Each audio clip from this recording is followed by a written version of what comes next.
कहानी वह अजनबी भाग 3। अभी भी वह लड़का घर के सामने खड़ा दिखता रहा।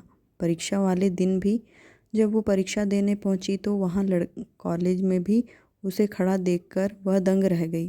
कुछ घबराई भी, लेकिन फिर दीदी की बातें और हिदायतें याद कर निडर होने का दिखावा करती हुई परीक्षा कक्ष में दाखिल हो गई। परीक्षा के दिनों में नियमित रूप से वह कॉलेज में दिखता रहा। हाँ, पर उसने निहारिका से कभी कोई बात नहीं की, बस सामने खड़ा होकर उसको देखता रहता। जब कभी अचानक निहारिका की नज़र उस पर पड़ती तो वह सकपका जाती और फिर अपनी परीक्षा देने में तल्लीन हो जाती। परीक्षा के आखिरी दिन वह अपनी सहेली के साथ परीक्षा देकर जैसे ही कॉलेज के गेट से बाहर निकली तो लड़का सामने आकर खड़ा हो गया। 90 के दशक का दौर था।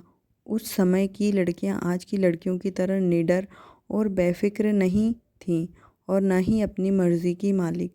निहारिका के शरीर में तो जैसे काटो तो खून नहीं।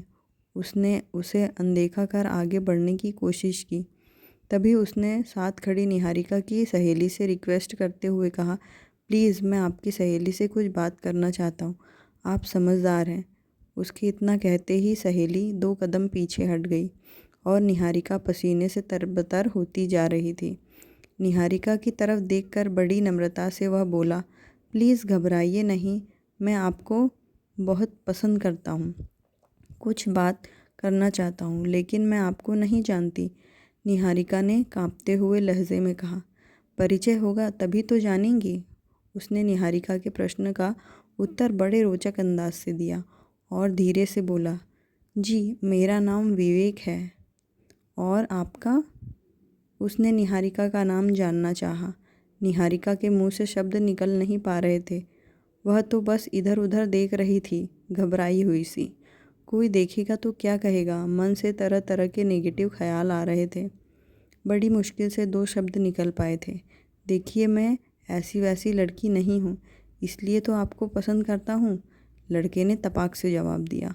और हाँ, आप मुझे भी ऐसा वैसा लड़का मत समझिए। उसने मुस्कुराते हुए ईंट का जवाब पत्थर से दिया और फिर गंभीर लहजे में बोला, मैं आपसे प्यार करता हूँ। वो अपने वाक्यों को पूरा कर पाता कि निहारिका नीचे से ऊपर तक सिहर उठी और एकदम से बोल पड़ी, देखिए, शायद आप बहुत आगे निकल गए हैं। आप जिस मुकाम पर पहुंच गए हैं, मैं उसकी पहली सीढ़ी पर भी नहीं हूँ। तो क्या हुआ, एक बार हाँ तो कीजिए, स्वयं को मेरे पास पाएंगी।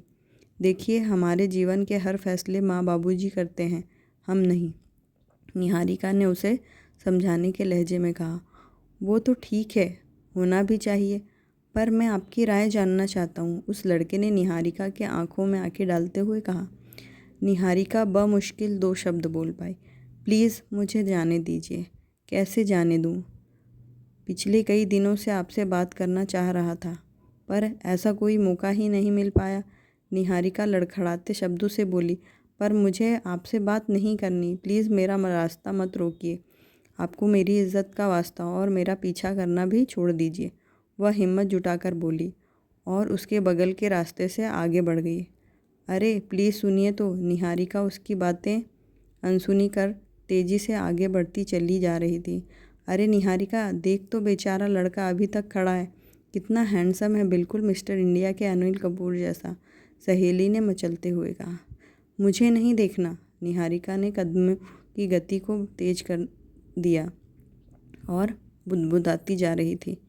मेरे माता पिता की भी कोई इज्जत है, इज्जतदार घर का तो वह भी दिखता है, बात करने में हर्ज क्या है, सहेली ने भावुक होते हुए कहा। प्रत्युत्तर में निहारिका की तरफ से कोई प्रतिक्रिया न पाकर वह खींच कर बोली, बहुत पत्थर दिल है रे तू।